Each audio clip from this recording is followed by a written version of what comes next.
अध्ययन खबर आरंभ है विद्यालय मिश्रण पर्व। गोटे विद्यालय शिक्षालाभ करेंगे प्रथम रु दशम श्रेणी छात्र छात्री।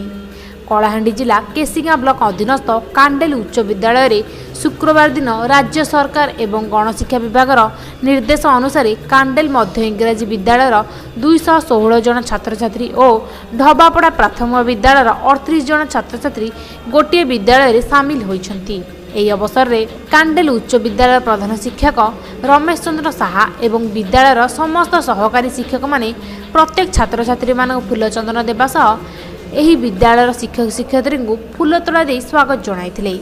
ବିଦ୍ୟାଳୟ ପରିସରରେ ଶତାଧିକ ଛାତ୍ରଛାତ୍ରୀ ଉପସ୍ଥିତ ଥିବାବେଳେ ଏକ ସୁନ୍ଦର ବାତାବରଣ ସୃଷ୍ଟି ହୋଇଥିଲା। ବର୍ତ୍ତମାନ ଠାରୁ ପ୍ରଥମ ଶ୍ରେଣୀରୁ ଦଶମ ଶ୍ରେଣୀ ପର୍ଯ୍ୟନ୍ତ ଛାତ୍ରଛାତ୍ରୀମାନେ ଗୋଟିଏ ଛାତ ତଳେ ରହି ପାଠ ପଢ଼ିବାର ପଦକ୍ଷେପକୁ ଏକ ସ୍ୱାଗତଯୋଗ୍ୟ ପଦକ୍ଷେପ ବୋଲି ଗ୍ରାମବାସୀମାନେ କହିଛନ୍ତି। ଶେଷରେ ସମସ୍ତ ଛାତ୍ରଛାତ୍ରୀଙ୍କୁ ମିଷ୍ଟାନ୍ନ ବଣ୍ଟନ କରାଯାଇଥିଲା। କଳାହାଣ୍ଡିରୁ ଆମ ପ୍ରତିନିଧିଙ୍କ ରିପୋର୍ଟ, JSB TV।